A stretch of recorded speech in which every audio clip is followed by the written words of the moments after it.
नमस्कार विद्यार्थी मित्रांनो, मी डॉक्टर गणेश मुडेगावकर.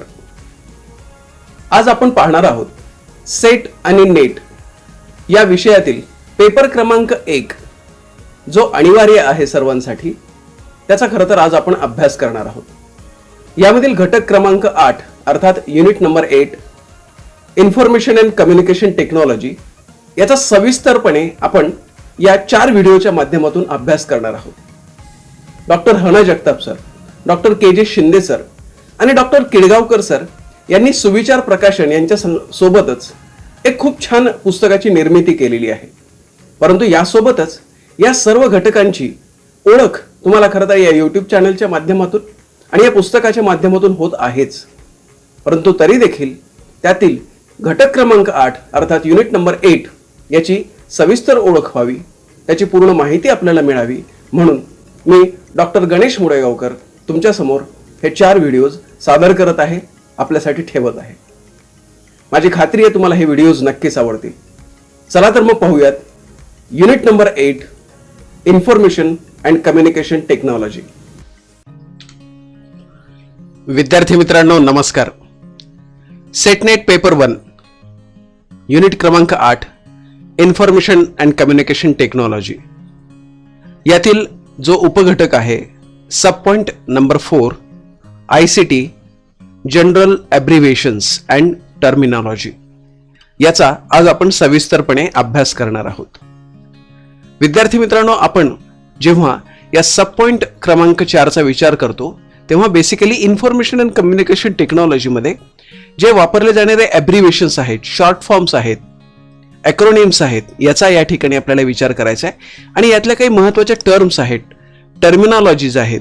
खरं तर ते आपण इंग्लिशमध्ये वेगळ्या अर्थानं वापरतो आणि इथे मात्र त्या टर्म्स वेगळ्या अर्थानं वापरतो.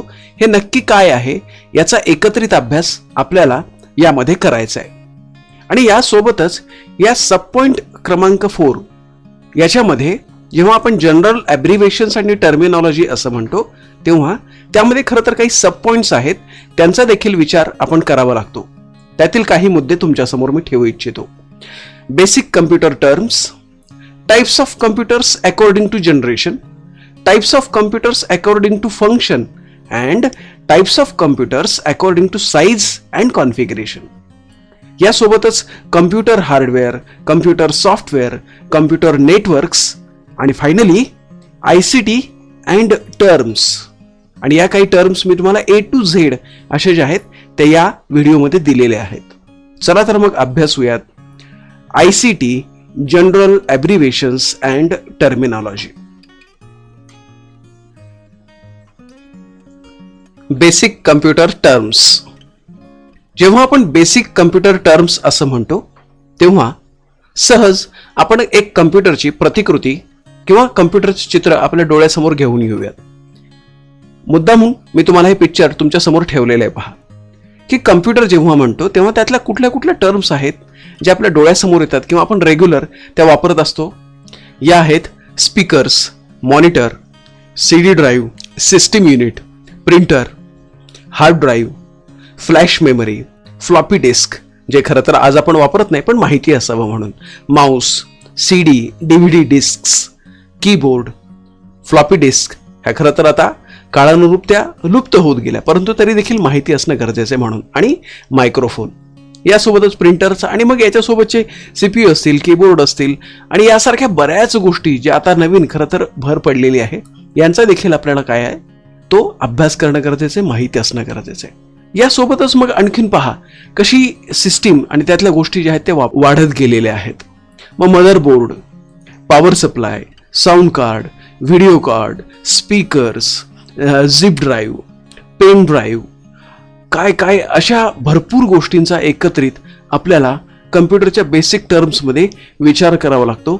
या सर्व गोष्टी आपल्याला माहिती असणं गरजेचं आहे. मग इथून पुढे आपल्याला विचार करावा लागतो ते टाइप्स ऑफ कम्प्युटर्सचा. टाइप्स ऑफ कम्प्युटर्समध्ये सर्वप्रथम आपण विचार जो करतो तो करतो according to generation. Generation refers to the time period during which a computer has been developed. म्हणजे कम्प्युटरच्या जनरेशनचा आपण जेव्हा विचार करतो तेव्हा ती जनरेशन खरं तर कोणत्या काळामध्ये विकसित झाली ती जनरेशन म्हणजेच आपण या ठिकाणी विचार करतोय ते टाईप ऑफ कम्प्युटरमध्ये, ती आहे फर्स्ट जनरेशन. मग तो कोणता काळ होता, कोणत्या इयरपासून कोणत्या इयरपर्यंत, फ्रॉम 1940 टू 1956. मग याच्यामध्ये काय काय होत होतं परत, त्यात व्हॅक्युम ट्यूब्स जे आहेत ते वापरत होते, मॅग्नेटिक ड्रम्स जे आहेत मेमरीसाठी ते वापरत होते, याच्यामध्ये हाय इलेक्ट्रिसिटी कन्झम्पशन होतं, आणि सगळ्यात महत्त्वाची गोष्ट म्हणजे programming in machine language.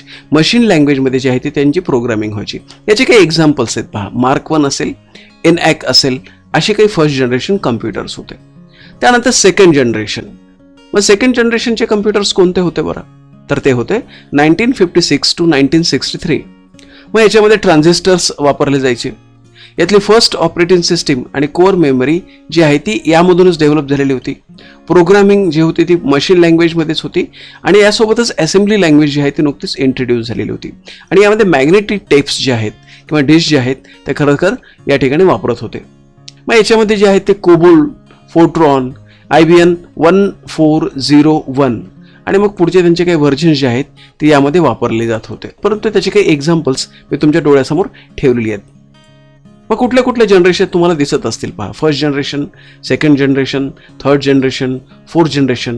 Here you can see the pictures. विद्यार्थी मित्रांनो, आपण आता फर्स्ट जनरेशन, सेकंड जनरेशन जशी पाहिली तशीच आपल्याला थर्ड जनरेशन देखील या ठिकाणी अभ्यासावी लागते. थर्ड जनरेशन जे आहे ते 1964 टू 1971. यामध्ये इंटिग्रेटेड सर्किट्स जे आहेत ते डेव्हलप झालेले होते. यामध्ये लो पॉवर कन्झम्पशन जे आहे ते या ठिकाणी दिसून येत होतं. सगळ्यात महत्त्वाची गोष्ट म्हणजे स्मॉल स्केल इंटिग्रेशन SSI आणि MSI म्हणजे मीडियम स्केल टेक्नॉलॉजी यांचा एकत्रित वापर यामध्ये दिसून येत होता, आणि हाय लेवल लँग्वेजेसचा देखील यामध्ये वापर झालेला दिसून होता. आणि याच्यामुळेच खरं तर PDP-8, ICL 2900, IBM 360 आणि IBM 370 या जनरेशनचे कम्प्युटर जे आहेत ते या ठिकाणी वापरात आली. फोर्थ जनरेशन जी होती ती 1971 ते आत्तापर्यंत खरं तर आहे असं सर्वजण म्हणतात. यामध्ये large scale integration of various tools किंवा टेक्नॉलॉजी, आणि हे खरं तर लार्ज स्केल इंटिग्रेशन जे आहे ते VLSI ज्याला आपण म्हणतो, याचा वापर खूप वेगवेगळ्या पद्धतीने होत गेला आणि आजपर्यंत तो होतो आहे. याच्यामध्ये सगळ्यात महत्त्वाची गोष्ट म्हणजे PC पोर्टेबल कम्प्युटर्स जे आहेत ते सुरू झाले, आणि यूज ऑफ RAID म्हणजे थोडक्यात काय तर रिडंडंट अरे ऑफ इनएक्सपेन्सिव्ह डिस्क याचा वापर जो आहे तो सुरू झाला, आणि ही टेक्नॉलॉजी हळूहळू डेटा स्टोरेजसाठी वापरली गेली. आणि IBM PC असेल, ॲपलचा मॅकिनतोश असेल, यांचा वापर ह्या फोर्थ जनरेशनमध्ये आपल्याला दिसून येतो. आणि सगळ्यात महत्त्वाची गोष्ट म्हणजे fifth generation. These computers are used in parallel processing, speech recognition, intelligent robots and artificial intelligence. म्हणजे रिसेंट जे सगळं घडतंय किंवा इथून पुढे जे घडणार आहे ते फिफ्थ जनरेशनमध्ये आपण सांगू शकतो. थोडक्यात टाईप ऑफ कम्प्युटर्सचा अकॉर्डिंग टू जनरेशन म्हणून जेव्हा विचार करतो तेव्हा या सर्व बाबी त्यामध्ये येताना आपल्याला दिसतात. विद्यार्थी मित्रांनो, यानंतर आपण टाईप्स ऑफ कम्प्युटर्समध्ये अकॉर्डिंग टू फंक्शन्स म्हणजे त्यांचे फंक्शन्स कसे आहेत त्यानुसार आपण कम्प्युटर्स जे आहे ते वर्गीकरण करतो. मग micro computer, mini computer, personal computer, super computer, laptop, tablet हे जी वेगवेगळे कम्प्युटरचे प्रकार आहेत किंवा याचे जे फॉर्म्स आहेत ते खरं तर त्यांच्या फंक्शन्सनुसार आहेत. मग अकॉर्डिंग टू फंक्शन म्हणजे नक्की काय? The computers are of the following types according to the function. There are 3 different types of computers according to the principles of operation and they are as follows. म्हणजे त्यांच्या कार्यपद्धतीनुसार, त्यांच्या कार्य करण्याच्या तत्वांनुसार त्यांचे जे आहेत ते आपण प्रकार केलेले आहेत. मग ॲनालॉग कम्प्युटर्स, डिजिटल कम्प्युटर्स आणि हायब्रिड कम्प्युटर्स असे मुख्यतः त्याचे 3 प्रकार आहेत. मग याच्यासोबतच आपण जेव्हा विचार करतो ते आहे ते according to size and configuration. मग साईज आणि कॉन्फिगरेशन याचा विचार करून सुद्धा super computer, mainframe computer, mini computer आणि मायक्रो कम्प्युटर असे त्याचे काही प्रकार आपल्याला पडलेले दिसून येतात. म्हणजे थोडक्यात there R 4 different types of computers which is classified based on their size and configuration. Supercomputers, mainframe computers, mini computers and microcomputers. थोडक्यात हे सर्व जे आहेत ते टाइप्स ऑफ कम्प्युटर्समध्ये पडलेले प्रकार आपण अनुभवणार आहोत. इथून पुढे जो घटक पाहायचा आहे आपल्याला तो आहे कम्प्युटर हार्डवेअर. कम्प्युटर हार्डवेअर असं आपण जेव्हा म्हणतो तेव्हा मी पहा तुमच्या डोळ्यासमोर कम्प्युटर हार्डवेअर म्हणून कन्सिडर केल्या जाणाऱ्या सर्व गोष्टी तुमच्या डोळ्यासमोर ठेवल्यात. मग हार्ड डिस्क असेल किंवा इथं पहा तुम्ही, अगदी मी ते नेटवर्किंग केबलसाठी वापरला जाणारा पोर्ट याच्यापासनं आणि त्याचा हबपासनं ते कीबोर्ड असेल, माऊस असेल, कॅमेरा असेल, प्रिंटर असेल, स्क्रीन असेल, लॅपटॉप असेल, CPU असेल, स्पीकर्स असतील, राउटर्स असतील, अशा सर्व गोष्टी एकत्रित आपण या ठिकाणी जे आहे ते कम्प्युटर हार्डवेअरमध्ये जे आहे ते विचारात घेत असतो. मग कम्प्युटर हार्डवेअरचा आपण जेव्हा विचार करतो तेव्हा it is the physical equipment which is required to create, use, manipulate and store electronic data. The hardware of a computer system can be classified into CPU and peripherals. म्हणजे थोडक्यात काय की फिजिकल इक्विपमेंट्स जे आहेत ते खरं तर create, use आणि मॅन्युप्युलेट किंवा स्टोअर करण्यासाठी, कुठला डेटा तर तो इलेक्ट्रॉनिक डेटा स्टोअर करण्यासाठी जेव्हा वापरलेले असतात तेव्हा त्यांना आपण कम्प्युटर हार्डवेअर असं म्हणतो. म्हणजे थोडक्यात काय, ज्यांना आपण स्पर्श करू शकतो अगदी ढोबळमानाने, त्या सर्व किंवा दृश्य परिमाणामध्ये आपल्याला जे दिसतात त्या गोष्टींना आपण कम्प्युटर हार्डवेअर असं म्हणतो. बेसिकली त्याचे दोन मुख्य प्रकार आहेत, सेंट्रल प्रोसेसिंग युनिट आणि पेरिफेरल डिव्हायसेस. मग पाहूयात सेंट्रल प्रोसेसिंग युनिट म्हणजे काय. The CPU performs the following functions: arithmetic operations, logical operations, input output operations and data manipulations. म्हणजे थोडक्यात काय तर सेंट्रल प्रोसेसिंग युनिटमध्ये अरिथमेटिक, लॉजिकल, इनपुट आउटपुट आणि डेटा मॅनिप्युलेशन्स होतात, म्हणून त्याला सेंट्रल प्रोसेसिंग युनिट असं म्हटलं जातं. मग पेरिफेरल डिव्हाइसेस काय असतात बरं. A peripheral device is any device that can be connected to a computer. म्हणजे थोडक्यात काय, जी प्रोसेस कम्प्युटरच्या आतमध्येच होणार आहे ते सर्व CPU मध्ये येतं, परंतु जे काही तुम्हाला समजा एक्सटर्नल डिव्हाइसेस त्याला जोडायचे असतील तर त्या सर्व गोष्टी पेरिफेरल डिव्हाइसेसमध्ये येतात. मग काय काय आहे त्यामध्ये? मॉनिटर आहे, keyboard, mouse, webcams, drawing pads, joystick, modems, printers, scanners, interactive white boards, drive wheel and so on. अशा सर्व गोष्टी ज्या आपण कम्प्युटरला एक्सटर्नली कनेक्ट करू शकतो त्या सर्व गोष्टींचा विचार आपण पेरिफेरल डिव्हाइसेसमध्ये आणि कम्प्युटर हार्डवेअरमध्ये देखील करत असतो. मग असं जर असेल तर कम्प्युटर सॉफ्टवेअर म्हणजे नक्की काय ते पण आपण आता पाहूयात. कम्प्युटर सॉफ्टवेअरमध्ये खरं तर ह्युमन युजर्स, तिथून मग ॲप्लिकेशन सॉफ्टवेअर्स, तिथून पुढे ऑपरेटिंग सिस्टीम, मग त्यासोबतच सिस्टीममधले काही सिस्टीम सॉफ्टवेअर्स आणि फायनली याला सपोर्टिंग असतात ते हार्डवेअर. आणि ह्या सर्व गोष्टी ज्या आहेत त्या इंटरकनेक्टेड असतात. मग त्या नक्की कशा पद्धतीने कार्यरत असतात हे आपण या ठिकाणी पाहूयात. की तुम्हाला इथं दृश्य परिमाणामध्ये किंवा दृश्य भागामध्ये दिसत असेल पहा की बेसिकली सॉफ्टवेअर जे आहे ते दोन भागामध्ये विभाजित झालेले आहेत, सिस्टीम सॉफ्टवेअर आणि ॲप्लिकेशन सॉफ्टवेअर. मग सिस्टीम सॉफ्टवेअरमध्ये काय काय येतं बरं, तर ते असतं operating systems, utility programs, disk fragmenter, firewall, language translators, assembler, compiler, interpreter आणि लायब्ररी प्रोग्राम्स. तर ॲप्लिकेशन सॉफ्टवेअर्समध्ये काय तर जनरल पर्पज ॲप्लिकेशन्स, उदाहरणार्थ वर्ड असेल, एक्सेल असेल, पॉवर पॉईंट असेल, किंवा स्पेशल पर्पज ॲप्लिकेशन्स जसे की वेब ब्राउझर्स असतील, अकाउंट मॅनेजमेंट सिस्टीम्स असतील आणि काही डेव्हलप केलेले सॉफ्टवेअर्स असेल, किंवा युजर ॲप्लिकेशन सॉफ्टवेअर, तुम्ही स्वतः आणखीन काही स्वतंत्रपणे विकसित केलेले काही सॉफ्टवेअर्स असेल त्यांना आपण ॲप्लिकेशन सॉफ्टवेअर्स असं म्हणतो. आणि मुद्दा म्हणून मी या ठिकाणी तुम्हाला दाखवलं की हार्डवेअर, मग सिस्टीम सॉफ्टवेअर आणि मग ॲप्लिकेशन सॉफ्टवेअर असं एकत्रित या ठिकाणी आपण जे आहे ते अभ्यासत असतो. मग कम्प्युटर सॉफ्टवेअरमध्ये user, application software, operating system आणि हार्डवेअर किंवा hardware, operating system, application software आणि युजर ही चेन जी आहे ती फॉलो होत असते. मग सॉफ्टवेअर आणि त्याचे कॉमन ॲप्लिकेशन्स याचा जर आपण विचार केला तर यातलं तुम्हाला दिसेल पहा की अडोबी असेल, विंडोज असेल, मायक्रोसॉफ्ट ऑफिस असेल, यासारख्या ज्या सर्व एकत्रित गोष्टी आपण सिस्टीममध्ये वापरतो तेव्हा आपण त्यांना सॉफ्टवेअर असं म्हणतो, ॲप्लिकेशन सॉफ्टवेअर असंही म्हणतो. मग यातले काही सिस्टीम सॉफ्टवेअर आहेत, काही ॲप्लिकेशन सॉफ्टवेअर आहेत, काही युटिलिटी सॉफ्टवेअर आहेत आणि काही कम्प्युटर सिक्युरिटी सॉफ्टवेअर्स आहेत. त्याचं उत्तम उदाहरण म्हणजे अँटीव्हायरस. म्हणजे थोडक्यात कम्प्युटर सॉफ्टवेअरचा आपण जेव्हा विचार करतो तेव्हा सॉफ्टवेअर म्हणजे काय, a set of programs that governs the functioning of a computer. मग सिस्टीम कम्प्युटर काय करतं किंवा सिस्टीम सॉफ्टवेअर काय करतं, which controls the internal computer operation. आणि ॲप्लिकेशन सॉफ्टवेअर काय करतं, carries out necessary operations for a specific application to function. मग पाहूयात सिस्टीम सॉफ्टवेअर नक्की काय करतं. तर सिस्टीम सॉफ्टवेअर जे आहे ते सिस्टीम मॅनेजमेंट प्रोग्राम्स जे आहेत ते इम्प्लिमेंट करतं, त्याचा विचार करतं. आणि डेव्हलपिंग सॉफ्टवेअर जे आहेत त्याच्यामध्ये देखील आपल्याला काही विविध बाबींचा विचार करावा लागतो. मग सिस्टीम मॅनेजमेंट प्रोग्राममध्ये ऑपरेटिंग सिस्टीम, डिव्हाइस ड्रायव्हर्स आणि सिस्टीम युटिलिटीज. तर डेव्हलपिंग सॉफ्टवेअरमध्ये programming language, language translator, linker आणि लोडर या सर्व गोष्टी जे येतात त्या सिस्टीम सॉफ्टवेअरच्या अंडर येतात. तर ॲप्लिकेशन सॉफ्टवेअरमध्ये जनरल पर्पज सॉफ्टवेअर्स किंवा जनरल पर्पज सॉफ्टवेअर्स आणि स्पेसिफिक पर्पज सॉफ्टवेअर्स येतात.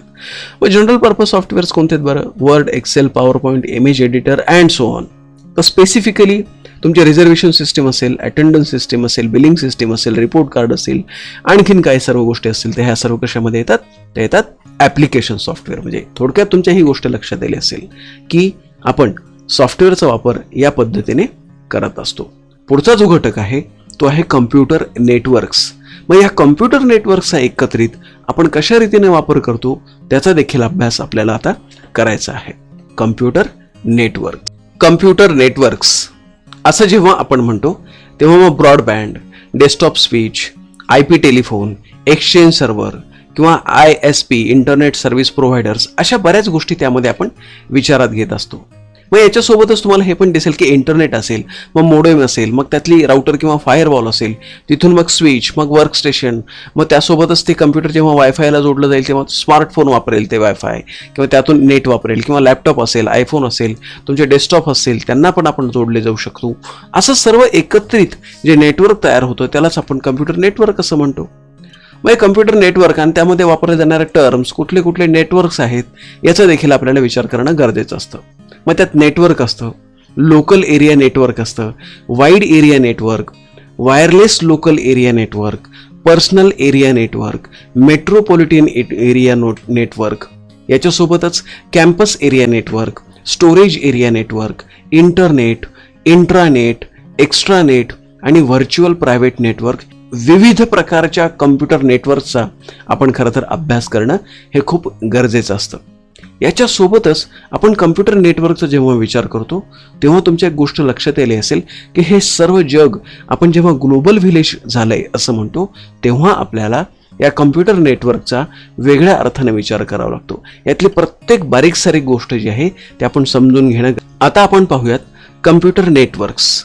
मग पहिल्यांदा पाहूयात नेटवर्क म्हणजे काय. A network is a system of interconnected computers. There are a number of types of computer networks. म्हणजे जेव्हा तुम्ही कम्प्युटर्स इंटरकनेक्टेड करता वेगवेगळ्या सिस्टीमनी तेव्हा त्या सिस्टीमला आपण नेटवर्क असं म्हणतो. मग त्यातलं पहिलं जे उदाहरण आहे ते आहे लोकल एरिया नेटवर्क. आणि याच्यासोबतच मग आपल्याला माहिती आहे wide area network, wireless local area network, personal area network, metropolitan area network. हे प्रत्येक जे नेटवर्क आहे ते त्यांच्या वैशिष्ट्यानुसार जे आहे ते ओळखलं जातं.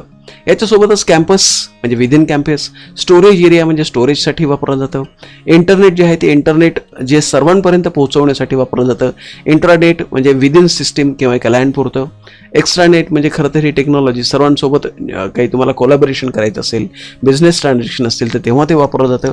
आणि व्हर्च्युअल प्रायव्हेट नेटवर्क जे आहे ते VPN हे जे आहे ते व्हर्च्युअली तुम्हाला जर समजा काही प्रायव्हेट नेटवर्कमध्ये कनेक्ट करायचं असेल तर त्या ठिकाणी आपण हे नेटवर्क वापरतो. थोडक्यात या पद्धतीने आपण कम्प्युटर नेटवर्कचा जो आहे तो अभ्यास करतो आणि तो वेगळ्या अर्थाने आपण वापरत देखील असतो. आणि यामधूनच खऱ्या अर्थाने नेटवर्किंग जे आहे ते डेव्हलप होत असते.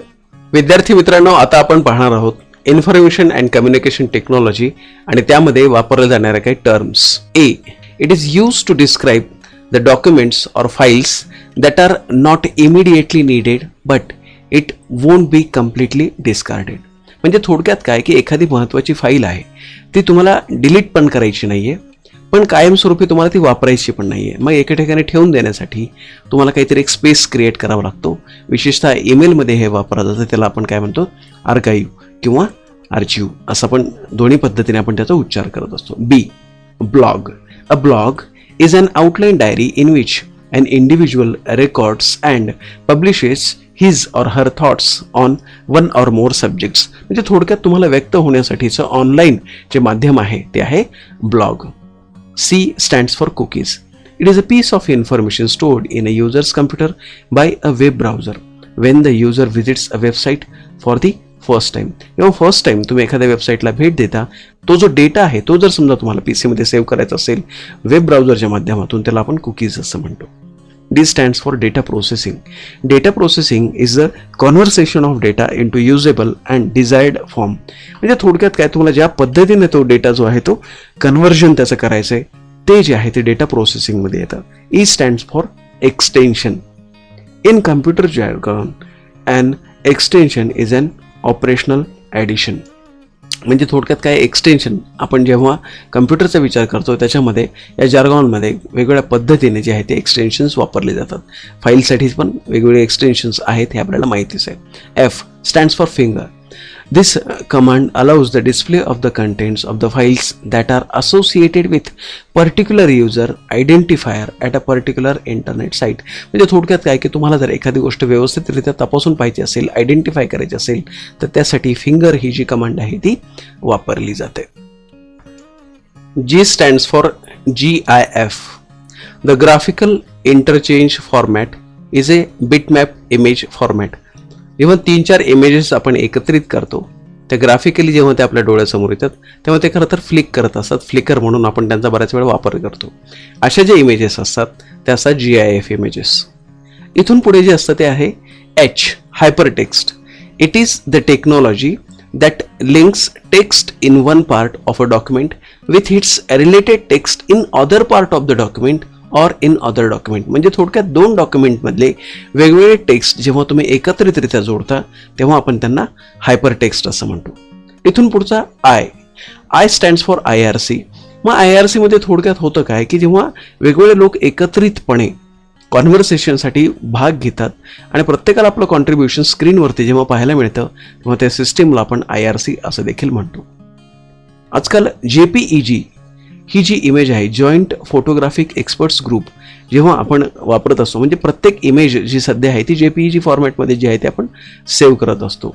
आणि खरं तर याच्यामुळेच जे आहे ते आपण डेटा पण बऱ्यापैकी सेव्ह करतोय, कारण का ते तर कॉम्प्रेस फॉर्ममध्ये जी आहे ती आपण सेव्ह करत असतो. ते stands for KBPS, stands for kilobytes per second. आपल्याला हे सगळ्यांना माहितीच आहे की जेव्हा आपण नेट स्पीड किंवा ह्या सर्व गोष्टी परिमाण म्हणून वापरत असतो तेव्हा त्यासाठी KBPS हे एक त्याचं परिमाण आहे, त्यामध्येच ते आपण मोजत असतो. L stands for LED.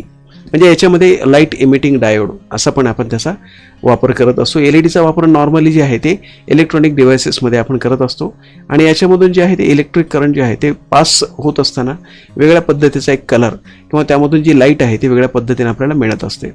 तिथून पुढे M stands for Moodle. Moodle म्हणजे थोडक्यात काय तर ओपन सोर्स सॉफ्टवेअर. आणि हे जे सॉफ्टवेअर आहे ते आपण डाउनलोड करू शकतो, यूज करू शकतो, मॉडिफाय करू शकतो आणि लोकांना देऊ पण शकतो. OBS हे त्याचं एक खूप छान पद्धतीने आपण एक्झाम्पल देऊ शकू. नेटबुक.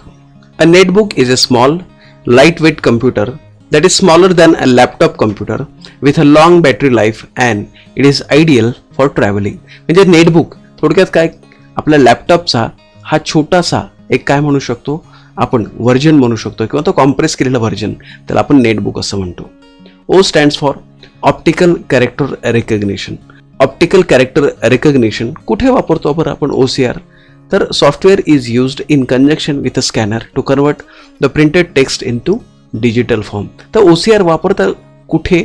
तर स्कॅन केलेली एखादी जी गोष्ट असेल तर त्याचं प्रिंटेड टेक्स्ट जे आहे ते डिजिटल फॉर्ममध्ये जर तुम्हाला कन्वर्ट करायचं असेल तर तेव्हा आपण OCR वापरतो. Portable network graphics PNG is a graphic format that is specially design for use on the world wide web. World wide वेबमध्ये आपण PNG हा जो फॉर्मॅट आहे ग्राफिक्सचा तो वापरत असतो. QR कोड म्हणजे थोडक्यात काय तर क्विक रिस्पॉन्स कोड जो आहे तो आपण सर्वच ठिकाणी वापरतोय. आजकाल तर आपण प्रत्येक ठिकाणी जे ट्रान्झॅक्शन्स आहेत, विशेषतः मनी ट्रान्झॅक्शन्स, यामध्ये आपण QR कोड वापरतो. टेक्स्टबुकमध्ये आपल्या रणजित सिंह डिसले सरांनी जे आहे ते देखील यावरतीच जी आहे ती क्रांती घडवून आणलेली आहे. RAID stands for redundant array of independent disks. ही खरं तर डेटा स्टोरिंग करण्यासाठी वेगवेगळ्या मल्टिपल हार्ड डिस्कवरती आपण ही टेक्नॉलॉजी वापरत असतो. Server. It is a computer which provides services to other computers and it is known as clients. म्हणजे थोडक्यात एक सर्व्हर असतो आणि बाकीचे सर्व क्लायंट्स असतात, त्यांच्यापर्यंत सर्व माहिती जी आहे ती सर्व्हरच्या माध्यमातून जाते. T stands for tablet computer. Tablet computer असतो काय तर थोडक्यात तो असतो तो कॉम्पॅक्ट पोर्टेबल कम्प्युटर असतो. USB मुद्दा म्हणून मी तुम्हाला हे दिलेले युनिव्हर्सल सिरियल बस पेन ड्राईव्ह हे त्याचं फार छान उदाहरण आहे. पुढे आहे ते वॉडकास्ट, हे खरं तर short form of video podcast. Wifi, wireless fidelity, ही पण गोष्ट आपल्याला माहिती आहे. XML म्हणजे थोडक्यात काय तर एक्सटेन्सिबल मार्कअप लँग्वेज. यूट्यूब हे व्हिडिओ शेअरिंग सर्व्हिस आहे. आणि झिप म्हणजे थोडक्यात एखादी फाईल जेव्हा आपण कॉम्प्रेस करतो तेव्हा झिप असं आपण त्याला म्हणतो. म्हणजे विद्यार्थी मित्रांनो, तुम्हाला ही गोष्ट लक्षात आली असेल. या सर्व टर्म्स A to Z ह्या काही उदाहरणादाखल मी तुम्हाला दिलेल्या आहेत. अशा सर्व टर्म्स हा तुम्हाला जे आहे ते अभ्यास करणं गरजेचं आहे. Thank you so much. विद्यार्थी मित्रांनो, माझी खात्री आहे की तुम्हाला हे चारही व्हिडिओ जे आहेत ते नक्कीच आवडलेले असतील. तुमच्या काही सूचना असतील, तुम्हाला आणखीन काय अपेक्षा असतील तर प्लीज तुम्ही कमेंट्सच्या माध्यमातून मला नक्की काही सूचना किंवा आपल्याला काही आणखीन माहिती हवी असेल तर तुम्ही विचारू शकता.